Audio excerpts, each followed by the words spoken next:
10h, midi, l'émission 100% placement. Intégral placement, Guillaume Sommerer.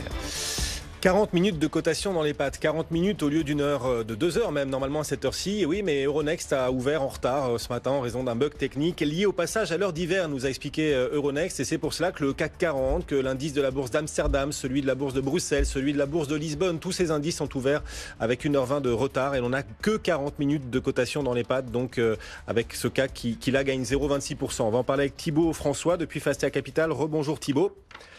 Bon, vous vous demandiez tout à l'heure si le passage à l'an 2000 avait été mieux géré par Euronext. La réponse est oui, il n'y avait pas eu de bug. Et là, le passage à l'heure d'hiver de ce week-end là, était un peu plus mal géré par Euronext. Bon, ça peut arriver quand même, Thibaut.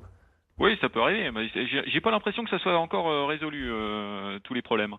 Le CAC 40 cote 0,26 depuis un petit moment. Les cours ont tendance à pas bouger.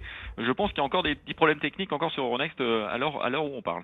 Bon, faut dire qu'on passe pas tous les ans à l'heure d'hiver. Ah si, pardon. Du côté des valeurs, du côté des valeurs, Thibaut, il y a Groupe Aéroports de Paris là qui a publié ses résultats. On a une réaction intéressante du titre, plutôt à la hausse. Oui, plutôt pas mal. On gagne 0,07% sur le titre ADP, donc une réaction plutôt positive dans un marché qui tente un rebond. ADP a fait une bonne publication, 29% de croissance sur le chiffre d'affaires 9 mois à 3,35 milliards d'euros. Le trafic est toujours très bien orienté, 3,4% de trafic en hausse depuis le début de l'année. Surtout les objectifs sont confirmés pour 2018. Et maintenant, la grosse question sur le dossier ADP, c'est quand va avoir lieu l'ouverture du capital.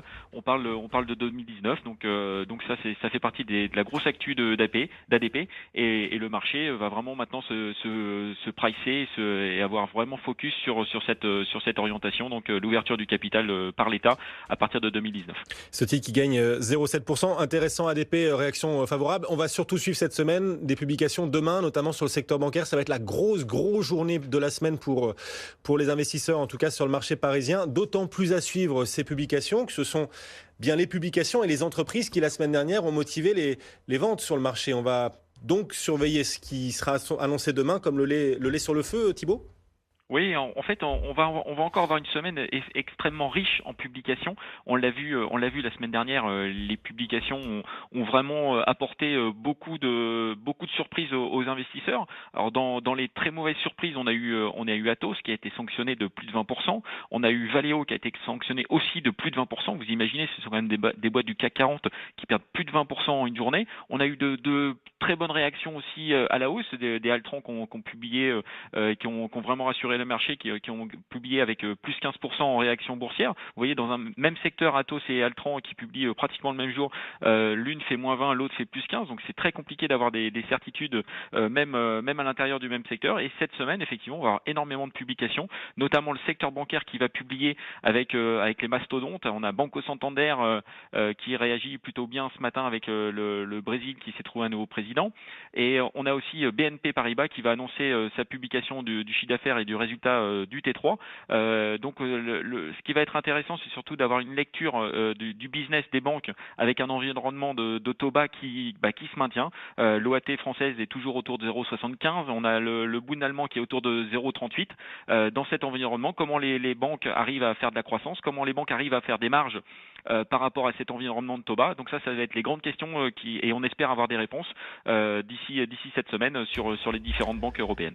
Bon, ce que nous disent les entreprises, là, leur discours, leur prudence accrue face au protectionnisme, est-ce que ça vous pousse, Thibaut, vous êtes plutôt quelqu'un d'assez optimiste quant au scénario de marché, est-ce que ça vous pousse à éventuellement racheter moins, même si là on a perdu déjà beaucoup de terrain depuis le début du mois d'octobre sur le CAC, quasiment 10% de baisse, est-ce que ça vous pousse à attendre avant de racheter ou est-ce qu'au contraire vous voyez forcément dans les niveaux actuels une occasion ?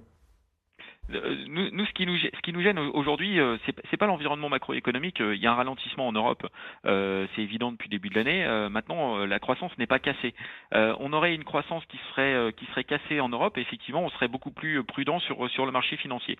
Ce qui nous gêne aujourd'hui, c'est surtout les flux financiers. Les flux financiers sont majoritairement destinés au marché américain. Et effectivement, le marché européen n'a aucun flux action et n'a aucun flux obligataire. Donc, dans ces conditions, c'est très difficile de se mettre en face du marché. Et donc, forcément, on est un petit peu plus prudent, on a un peu plus de cash dans les portefeuilles. Mais c'est pas l'environnement macroéconomique qui ne nous va pas aujourd'hui. C'est vraiment le problème des flux en Europe. Et donc, tant que les flux ne reviennent pas en Europe, on va avoir un marché qui va rester durablement flat ou négatif sur la partie européenne. Et c'est surtout ça qui nous freine aujourd'hui dans nos investissements. Parce que si on regarde intrinsèquement l'ensemble des valeurs du CAC 40 si on élargit à la zone européenne, on s'aperçoit que les publications des entreprises ne sont pas si mauvaises que ça, que ces différentes publications il y a un an auraient eu un accueil beaucoup plus favorable par le marché. Aujourd'hui, chaque publication met en place des ventes dans la plupart des portefeuilles. On l'a vu vendredi très nettement, des publications comme Saint-Gobain qui a vraiment rassuré le marché, qui a seulement gagné 1%. Il y a 6 mois même, on aurait gagné 5 ou 10% sur le dossier Saint-Gobain. Donc aujourd'hui, les investisseurs sont vraiment majoritairement plus frileux et orientés sur les États-Unis. Donc tant qu'ils ne reviennent pas sur l'Europe, c'est très compliqué d'aller en face du marché. Bon, un dernier mot, on va suivre ça et on sent en effet cette prudence que vous affichez aujourd'hui. Un dernier mot sur Kering qui annonce un rachat d'actions. Qu'est-ce que ça nous dit ça quant au scénario, à l'état d'esprit d'un groupe quand il décide de racheter ses actions comme Kering qui gagne aujourd'hui 0,6%? Écoutez, c'est une nouvelle qui est intéressante pour Kering, effectivement, qui essaie d'afficher depuis quelques semaines son optimisme vis-à-vis du groupe. Donc, mais c'est un non-événement, c'est-à-dire que chaque entreprise ou presque a déjà un programme de rachat d'actions déjà de placer qui peut aller jusqu'à 10% de son capital. Donc Kering rachète 1% du capital, très bien, mais on a vu des titres qui ont mal réagi ou qui continuent de baisser malgré un programme de rachat d'actions qui est assez important. Je pense à Vivendi notamment qui rachète beaucoup de titres autour de 21 et finalement ça ne fait que tenir le titre mais ça ne fait pas progresser le titre à moyen terme. Donc c'est une nouvelle intéressante mais c'est pas un élément qui est susceptible de faire acheter un titre juste avec cette nouvelle. Merci beaucoup Thibaut François en direct avec nous depuis Fastea Capital ce matin. Alors vous nous disiez Thibaut, le CAC 40 n'a pas l'air de bien fonctionner, on vous le confirme, il est toujours à plus 0,26 hein. Oui, tout à fait. En même temps, ça nous fait un CAC flat depuis une demi-heure, ce qui n'est pas si mal par les temps qui courent. Voilà, et puis c'est Jean-Louis Cussac qui nous disait qu'une ouverture à 10h20 le lundi matin, finalement, c'était pas une si mauvaise idée que ça prolongeait un peu le week-end.